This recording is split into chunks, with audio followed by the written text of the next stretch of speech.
Bonsoir, mon nom est Maud Vallière et re-bienvenue à Tellement Stellaire.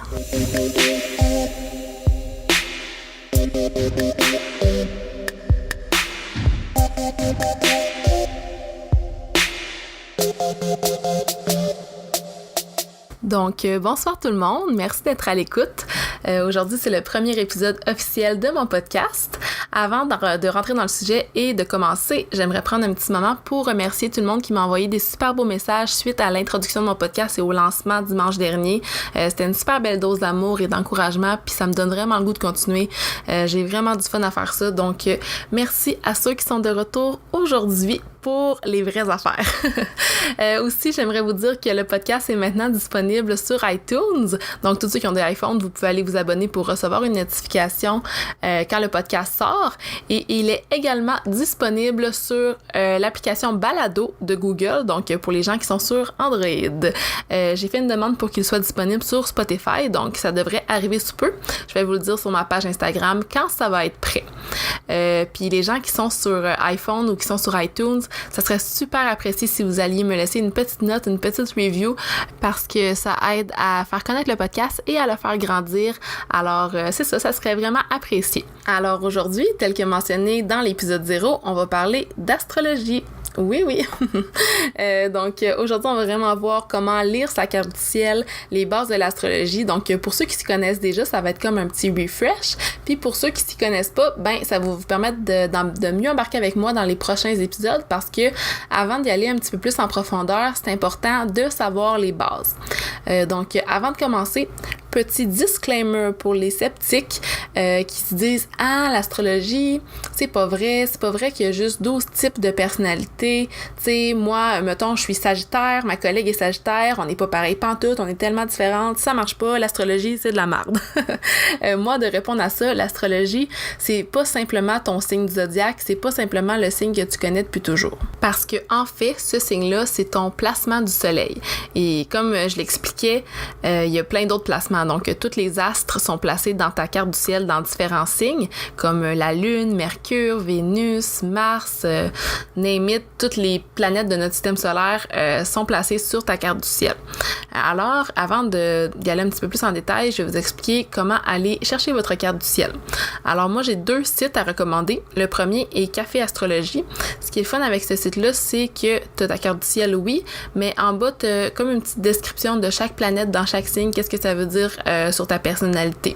Des fois, ça peut être bon, mais des fois, c'est bon aussi de se faire sa propre opinion en faisant ses propres recherches. Fait que c'est pour ça que moi, au lieu d'utiliser Café Astrologie, j'utilise astro.com parce que selon moi, ce site-là est un petit peu plus précis, un petit peu plus avancé, puis il y a plus de variété dans les choix de cartes du ciel. Donc, quand vous arrivez sur astro.com, là, désolé, je suis à mon ordinateur en ce moment, si jamais vous entendez des clics, puis je vais vous expliquer un petit peu comment ça fonctionne. Je crois que vous devez avoir un compte. Écoutez, moi, j'ai un compte avec genre les cartes du ciel, toutes les personnes que je connais dedans. Donc, c'est quand même pratique pour pouvoir sauvegarder des cartes du ciel. Alors, c'est ça. Quand vous arrivez, vous allez dans le menu Free Horoscopes. Désolé pour mon anglais. Ensuite, dans Extended Chart Selection. Donc, c'est là que vous allez avoir tous les choix de cartes du ciel que vous pouvez faire. Ensuite de ça, il y a un petit plus, puis c'est écrit « Ajouter une nouvelle personne ». Donc, c'est là que vous rentrez toutes vos informations. Donc, les informations que ça prend pour faire sa carte du ciel, c'est votre date de naissance et l'année, bien sûr, avec votre heure de naissance. Bien important parce que pour voir les bons éléments aux bons endroits sur votre carte du ciel, il faut vraiment l'heure et aussi l'endroit. Donc, tout dépendant d'où vous étiez dans le monde quand vous êtes né, le ciel était placé différemment. Donc, par rapport à où vous étiez. Donc, c'est ça. Vous rentrez ces informations-là et ensuite de ça, dans Chart Type, vous avez différents types de cartes du ciel. On va peut-être voir plus tard différents types, mais la base, c'est vraiment Natal Chart Wheel. Je pense qu'il est sélectionné par défaut, donc vous pouvez aller simplement là. Après ça, simplement cliquez en bas sur Click Here to show the chart et vous allez voir votre carte du ciel. Donc, comme je l'expliquais, c'est vraiment un gros cercle avec plein de symboles étranges dedans. Donc, on va les décortiquer un à un. Mais inquiétez-vous pas, pour les personnes un petit peu plus visuelles, je vais faire un article sur mon site web dans la section contenu. Donc, vous allez pouvoir voir ce que les symboles veulent dire, puis vraiment une vision un petit peu plus d'ensemble. Alors, si on commence par vraiment la roue extérieure, où il y a des symboles en bleu, rouge, vert et orange. Donc, ça, c'est les symboles, vous allez peut-être les reconnaître, les symboles des signes du zodiaque. Donc, vous avez en rouge les signes de feu, donc Bélier, Lion et Sagittaire. En vert, les signes de terre, donc Taureau, Vierge et Capricorne. En orange, les signes d'air, donc Gémeaux, Balance et Verseau. Et finalement, en bleu, les signes d'eau, Cancer, Scorpion et Poisson. Puis, si vous regardez dans le cercle, il y a différents petits symboles. C'est sûr que ce qui va vous attirer en premier, c'est les lignes rouges et bleues. Ça, c'est les aspects entre les différentes planètes. On va voir ça un petit peu plus tard. Mais pour l'instant, vous pouvez focusser sur les petits symboles qui sont un petit peu partout. Vous allez peut-être reconnaître la forme de la Lune ou la forme du Soleil. Le Soleil, c'est comme un cercle avec un rond dedans. Donc, c'est vraiment vos planètes qui sont placées dans les différents signes. Si vous descendez un petit peu dans votre carte du ciel en bas, vous pouvez avoir tous les symboles avec le nom de la planète à côté, donc ça vous dit aussi dans quel signe c'est placé. Donc pour plus d'informations, allez voir sur mon site web pour mieux comprendre. Alors, je vais pas m'éterniser vraiment longtemps sur le visuel parce que c'est un petit peu difficile d'expliquer quelque chose que vous pouvez peut-être pas voir parce que vous faites simplement m'écouter en ce moment. Mais c'est ça. Donc, en astrologie, ce qui est important à connaître, c'est vraiment le placement des planètes dans quel signe. Et ensuite de ça, vos planètes sont situées dans différentes maisons.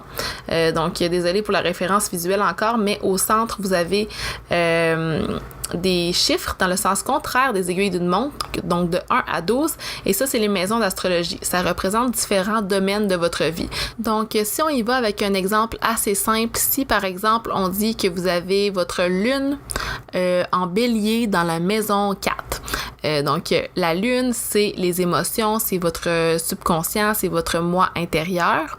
Le bélier, c'est le signe qui domine, c'est la force, c'est l'indépendance. Et la maison 4, c'est la maison de la famille. Donc, ça voudrait peut-être dire que vous êtes une personne super indépendante, super forte, que vous n'avez pas besoin d'avoir des enfants, par exemple. Ou ça voudrait peut-être dire que vous avez besoin d'être le dominant dans une famille pour vous sentir bien à l'intérieur de vous. Tu sais, c'est ça qui est le fun avec l'astrologie, dans le fond, c'est que vous pouvez l'interpréter de la manière que vous voulez. Tu sais, moi, je vous conseille pas d'aller voir un astrologue, je vous conseille pas de vous faire dire par quelqu'un d'autre qu'est-ce qui est le mieux pour vous. Je pense que qu'est-ce qui est le mieux, c'est vraiment d'apprendre à lire soi-même sa carte du ciel et à faire ses propres conclusions. Donc, c'est pour ça que j'ai décidé de faire mon podcast. Dans le fond, je veux vous en apprendre un petit peu plus, puis vous expliquer dans le fond, les bases qui vont vous permettre de faire des liens, de voir des blocages dans votre vie, dans votre personnalité, de voir des patterns, de comprendre pourquoi les autres sont comme ça, pourquoi vous êtes comme ça, puis de s'accepter, tu sais. C'est pour ça que j'ai l'intention de faire différents épisodes, tu sais, un sur tous les signes, sur toutes les planètes, sur les aspects entre les planètes, sur les maisons. Donc vraiment, que vous puissiez lire votre carte du ciel vous-même, puis vraiment en détail. Vous pouvez aussi trouver beaucoup d'informations sur Internet pour ceux qui sont vraiment curieux, mais je vais essayer un petit peu de vous le vulgariser. Bon, pour poursuivre avec l'épisode d'aujourd'hui, c'est ça. J'aimerais mentionner 3 détails importants dans votre carte du ciel qui sont les premiers que vous devez aller voir selon moi. Donc, 1, votre signe du soleil, votre signe du zodiaque que vous connaissez probablement. Ensuite de ça, votre signe de lune et votre signe ascendant. Ça, c'est un petit peu plus spécial parce que, comme vous avez pu le voir sur votre carte du ciel, c'est pas un point précis comme toutes les planètes, c'est pas un astre, donc c'est un petit peu plus difficile à comprendre. En fait, l'ascendant, ou en anglais le rising sign, c'est le signe qui se levait à l'horizon à l'heure de votre naissance. Puis ce signe-là, ce qui signifie, c'est vraiment l'énergie que vous dégagez. C'est votre approche de la vie, c'est ce que vous envoyez vers les autres, c'est vraiment ce qui vous représente vu de l'extérieur. Tandis que le soleil, lui, c'est votre identité, c'est votre personnalité, c'est votre moi, c'est vraiment votre ego. Puis la lune, c'est vos instincts, vos émotions, votre subconscient, donc c'est vraiment votre petite voix intérieure. D'ailleurs, j'avais une petite citation un peu qui expliquait la différence entre la lune et le soleil. Attendez, je vais vous la ressortir. Donc, un petit instant, c'est Quand tu sais ce que tu veux dire mais que tu en es incapable, c'est la lune qui le comprend et le soleil qui ne peut pas l'exprimer. Donc ça, je trouvais que ça représentait vraiment la différence entre le soleil qui, comme je disais, est l'identité et la lune qui est vraiment le subconscient et les émotions. Donc c'est ça. Selon moi, ces 3 détails-là de votre carte du ciel sont les plus importants à savoir. Moi, quand je rencontre quelqu'un, quand je demande aux personnes de mon entourage, c'est vraiment les choses que je regarde en premier, puis c'est fou. C'est juste fou comment c'est vrai, là. Tu sais, des fois, quelqu'un peut avoir l'ascendant plus fort, peut avoir sa lune qui ressort, donc tu peux vraiment apprendre à connaître une personne à travers ces 3 aspects-là de la carte du ciel. Mais ensuite de ça, c'est sûr que c'est important de voir si tu as beaucoup de planètes dans le même signe. Ça peut être, on appelle ça, je sais pas comment le dire en français, mais en anglais, c'est un cluster.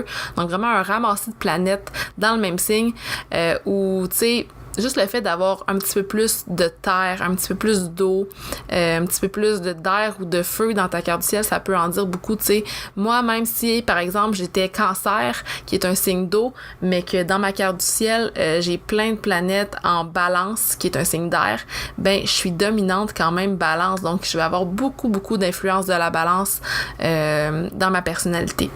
Alors, ce que j'aimerais qu'on fasse aujourd'hui, ça serait vraiment un survol de tous les signes du zodiaque et de toutes les planètes, peut-être avec des mots-clés pour que vous ayez vraiment une vision d'ensemble avant qu'on rentre plus en profondeur dans chaque signe puis dans chaque planète dans les prochains épisodes. Donc, on va commencer par le Bélier parce que c'est important de savoir que l'ordre des signes du zodiaque est quand même important parce que chacun des signes évolue dans l'autre. Donc, ça veut dire qu'il prend des traits du précédent et qu'il évolue. Ça va de Bélier jusqu'à Poisson, donc dans l'ordre qu'ils viennent dans l'année. Donc, on a Bélier qui est en mars-avril et Poisson qui est en février-mars. Donc, tout d'abord, le Bélier, c'est un signe de feu. Donc, le feu, ça représente vraiment la force, l'impulsivité, la spontanéité. Et le Bélier, particulièrement, je dirais, c'est vraiment un signe de force, de volonté, d'initiative, de courage, de confiance en soi, d'énergie. Donc, ce serait un petit peu ça l'influence du Bélier. Selon moi, bien sûr, je vous répète, je suis pas une astrologue, j'ai pas la science infuse, donc c'est vraiment ce que moi j'en pense, c'est ce que j'ai appris selon mes lectures. On va continuer avec le Taureau, qui est un signe de terre. Donc, terre, c'est vraiment le côté pratico-pratique, c'est être groundé, dans le fond, être terre à terre, c'est la stabilité. Donc, c'est ça. Pour le Taureau, j'irais vraiment avec stabilité, encore une fois, vu que c'est un signe de terre, et persévérance, sécurité, confort, sensualité aussi pour le Taureau. Ensuite de ça, on a un signe d'air. Donc, les signes d'air, c'est vraiment le mouvement, la pensée, l'intellect. Cette fois-ci, c'est le Gémeaux. Donc, j'irai avec, pour les mots-clés, sociabilité, mental, communication, versatilité. Je sais pas si ça se dit. On dirait peut-être plus flexibilité, désolée. J'ai de la misère avec mes mots. Peut-être humour aussi pour le Gémeaux. Ensuite de ça, finalement, on a un signe d'eau. Donc, l'eau, c'est vraiment la sensibilité, l'intuition, les émotions, la perception. Donc, c'est vraiment plus à l'intérieur. Le premier signe d'eau, c'est le Cancer. Donc, le Cancer, selon moi, représenterait vraiment les émotions, la sécurité, la famille, dans le fond, la maternité, un petit peu de nostalgie, de protection aussi. Je sais pas si je l'ai dit. Voilà. Donc, ça serait ça pour le Cancer. Ensuite de ça, on a le Lion, qui est un autre signe de feu. Donc, les mots-clés pour le Lion, selon moi, ça serait peut-être la chaleur, générosité, bonheur, énergie, ouverture, indépendance, individualisme. Donc, vraiment, c'est ça l'énergie du Lion. Ensuite de ça, on a un autre signe de terre, donc qui est la Vierge. J'irais de perfection peut-être, ou perfectionnisme plus. Ensuite, analyse, précision, utilité, critique, conscience peut-être aussi. Donc, ça serait ça, selon moi, pour la Vierge. Ensuite de ça, on a la Balance, qui est un signe d'air. Donc, ça serait pour moi charme, beauté, équilibre pour le symbole de la balance un peu. Aussi harmonie, vraiment un mot-clé très fort pour la balance. Voilà. Ensuite, on a le Scorpion qui est un signe d'eau comme le Cancer, mais le Scorpion c'est un petit peu plus dans l'intensité, la passion, le mystère, le pouvoir, l'intuition, la psychologie. Donc voilà pour le Scorpion. Ensuite de ça, on a le Sagittaire, donc un autre signe de feu. J'irai avec enthousiasme, franchise, liberté, philosophie, indépendance, spontanéité. Donc voilà pour le Sagittaire. Désolée si j'y vais vraiment rapidement, j'essaie de faire un petit résumé parce que c'est pas aujourd'hui qu'on va y aller plus en détail. Donc prochain signe, le Capricorne, donc qui est aussi un signe de terre. Donc j'irai avec un gros mot-clé qui serait l'ambition, le pouvoir, la discipline, l'endurance, la constance, la sagesse, donc la sincérité aussi pour le Capricorne. Ensuite de ça, on a un signe d'air qui est le Verseau. Donc le Verseau, j'irai avec originalité en premier, intellect, humanitaire, indépendance, communication, opinion aussi. Et finalement, on a le Poisson, donc le grand-père du zodiaque, comme j'aime l'appeler. Donc j'irai avec l'intuition, le rêve, les émotions, la gentillesse, la créativité, la compassion. Donc c'est ce qui représenterait le Poisson selon moi. Donc maintenant qu'on a fait tous les signes du zodiaque, j'aimerais qu'on fasse un petit tour rapide des planètes. Comme ça, vous allez pouvoir voir vos planètes sont dans quel signe et pouvoir déjà avoir un aperçu de l'énergie que ça a sur votre personnalité. Donc, on va commencer par le soleil. J'en ai parlé assez rapidement tantôt, mais pour un petit rappel, le soleil, c'est vraiment l'identité. Votre vraie personnalité, c'est vous tel que vous êtes réellement, c'est votre ego. Ensuite de ça, on a la lune, qui est vraiment nos instincts, notre inconscient, nos émotions, mais ça peut représenter aussi la mer. Donc, voilà. Ensuite de ça, on a Mercure, donc la première planète qui représenterait la communication, mais aussi nos pensées. Donc, c'est la façon qu'une personne s'exprime. C'est la mentalité aussi. Ensuite de ça, on a Vénus. Donc, Vénus qui est la planète de l'amour, de la romance, de la beauté. Donc, la planète aussi des relations amoureuses, des relations amicales. Ensuite, on a Mars. Mars, comment je pourrais dire ça? C'est un peu la planète qui représente ce qui vous drive dans la vie. C'est la planète de l'activité, l'agression, la colère peut-être parfois aussi.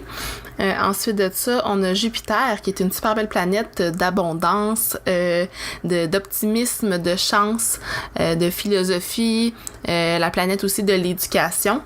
Après ça, on a Saturne qui est la planète des restrictions, des responsabilités, de tout ce qui est un petit peu plus strict, vraiment ce qui nous ramène à la réalité.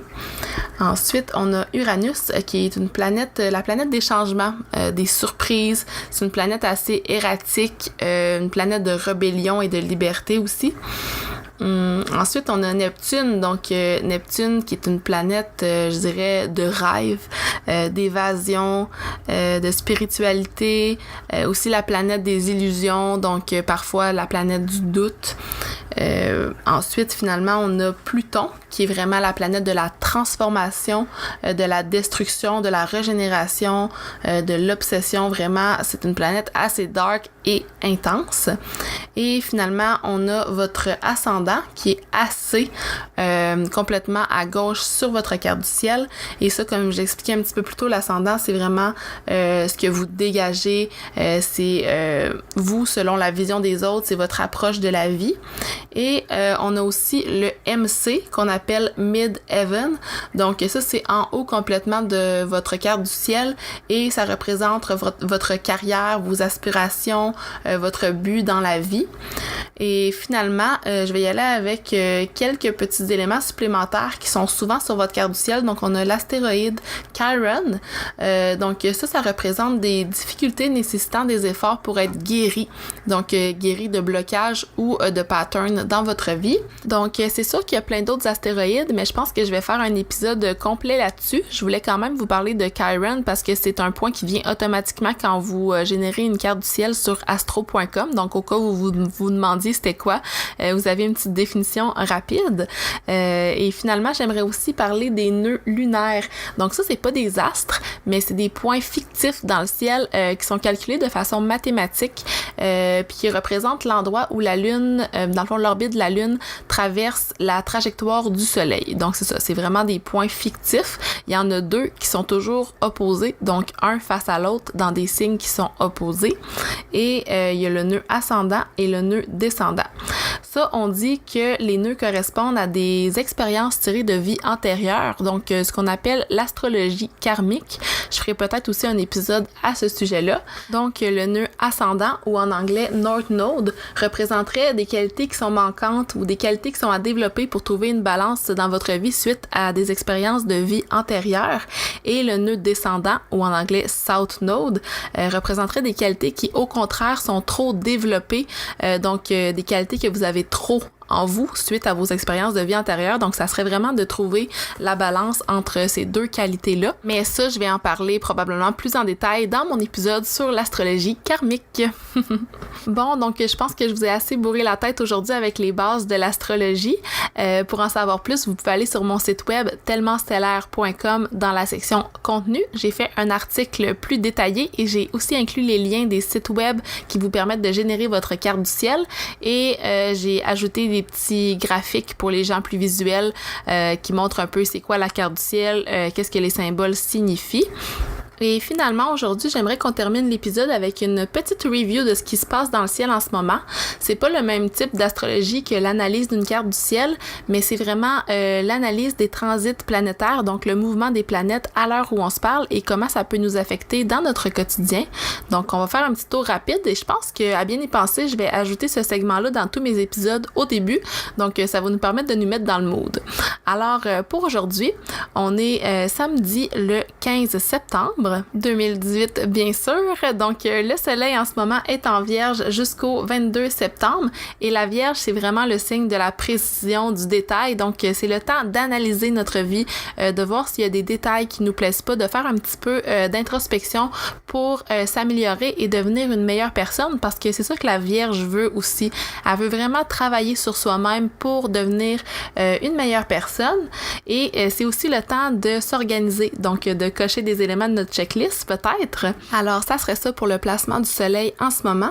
Ensuite, on a également Mercure qui est en Vierge depuis le 5 septembre et ce jusqu'au 21 septembre.